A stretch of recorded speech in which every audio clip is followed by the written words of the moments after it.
মসজিদের একটা দায়ের একটা সিঁড়ি সিঁড়ি শুকনা আছিল, এই সিঁড়িতে রাখিয়া মেঘর মাঝে ছাত্রী টাঙ্গাইয়া মসজিদ মানুষের জানাজা পড়ছে। যখন আমিও আমার বাচ্চা কাচ্চা চকির উপরে রাখছি, তারও ভাই বাচ্চা নাতিন বসা গুলাও আমার লগেই রাখছি। রাখার পরে রাত্রে শুরু হয়েছে তার পেটে ব্যথা, জাগা জাগি খুঁজাখুঁজি করছি, সেও একটা নৌকা লইয়া আইছে না। তখন ডাক্তারের কাছে যাওয়া, ডাক্তারে ওষুধ গুলা দিছে, দিয়া কইছে বাড়িতে নিয়া ওষুধ গুলা তুমি তাই খাওয়াইবাই। কিন্তু ওষুধটা আর খাওয়াইতে পারছি না, রাস্তা তোমার গেছে রোগীটা।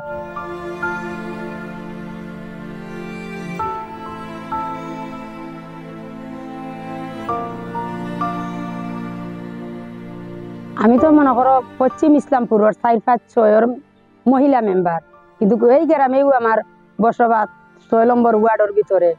গ্রাম আমার হয়েছে নবাগী। তখন ওই যে মহিলাটা বন্যার দিন আমি সোমবারে গিয়া আমি নিজে আনছি মহিলাটারে। মহিলার নাম আছে গিয়া জায়দা বেগম। তার আমার কেউ কল দিছে না, আমি নিজেই গেছি। পানি যখন উঠছে আমি নিজেই গেছি। আমার একটা ছোট একটা ছেলের একটা নৌকা ছিল, ওইটা লইয়া আমি নিজেই গেছি। তার একটা সরকারি গড় ছিল, আর তার জামাইও নাই। তার 3টা ফুট আছে, 3টা ফুট মনে করো বিয়াকলের মতো। কারণ আমরা সব সময় আমরা যদি মনে করো রিলিফ সিলিফ বা কোনো কিছু পাই, তারারেও আমরা বেশিরভাগ দেখি। গ্রাম থাকি তারাও নিরুপায় বেশিরভাগ, অত সম্পদ কিচ্ছু নাই। যার কারণে আমি তারা গিয়ে আমার নিজের বাড়িতে আনছি। আনার পরে এখন দেখা যায় আমার বাড়িতেই পানি উঠছে। তখন আমি কি করবো, কইছি মনে কল থাকো, মরলে একসাথেই মরমু, বাঁচলে একসাথেই বাঁচমু। যখন আমিও আমার বাচ্চা কাচ্চা চকির উপরে রাখছি, তারও ভাই বাচ্চা নাতিন বসা গুলাও আমার লগেই রাখছি। রাখার পরে রাত্রে শুরু হয়েছে তার পেটে ব্যথা। রাইতের সময় অনুমানিক রাত বাজে 3টা, তখন ব্যথাটা উঠছে।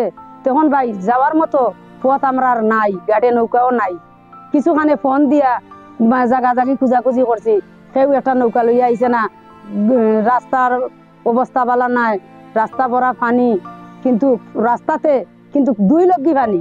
আমার ঘরের যখন কোমর পানি, রাস্তাতে ওই সময় 2 লগি পানি। তখন আফালদের তুফানদের ভাই বাইরনির মতো সুযোগ নাই। যাই হোক, তারে একটু মনে করো গরম পানি করিয়া খাওয়াইয়া রাতটা খুয়াইছি আল্লাহ আল্লাহ করিয়া। পরের দিন একটা ডাক্তারও লইয়া গেছি একটা নৌকা দিয়া। তখন ডাক্তারের কাছে যাওয়া, ডাক্তারে ওষুধ গুলা দিছে, দিয়া কইছে বাড়িতে নিয়া ওষুধ গুলা তুমি তাই খাওয়াইবাই। কিন্তু ওষুধটা আর খাওয়াইতে পারছি না, রাস্তা তোমার গেছে রোগীটা। মারা যাওয়ার পরে এখন তো লাশটা লইয়া আইতাম বাড়িতে, ভাই কোনো জায়গায় খুঁজি একটা নৌকা আমরা পাই না।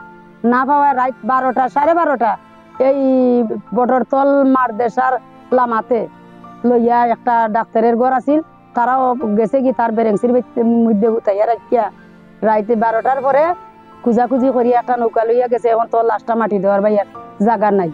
এখান তো আগেই আমি বলছি, এখন আবারও বললি। আর তখন আমরা এখানে একটা গুরুস্থান ছিল, ওই গুরুস্থানও একটা জায়গা কয় বড়র সামান্য একটুখানি জায়গা, তবে ওই জায়গাটার মাঝে মনে করো পানি কাগজ দিয়া মানে পানি হিচিয়া মেঘ আছিল, জানাজাটাও করার তার সুযোগ আমরা ভাগ্য আসিল না। তবে মসজিদের একটা দায়ের একটা সিঁড়ি সিঁড়ি শুকনা আছিল, এই সিঁড়িতে রাখিয়া মেঘর মাঝে ছাত্রী টাঙ্গাইয়া মসজিদ মানুষের জানাজা পড়ছে। মনে করো বেশি নাই, 10 থেকে 15 জন মানুষ হয়েছে। তো তারে এই মেঘর ভিতরে উনিয়া তারে ওখানে দাফন করা হয়েছে। গুসল টুসল বাই নৌকাতে রেখে হয়েছে। আমরা খুব কষ্ট হয়েছে এই লাশটা নিয়ে।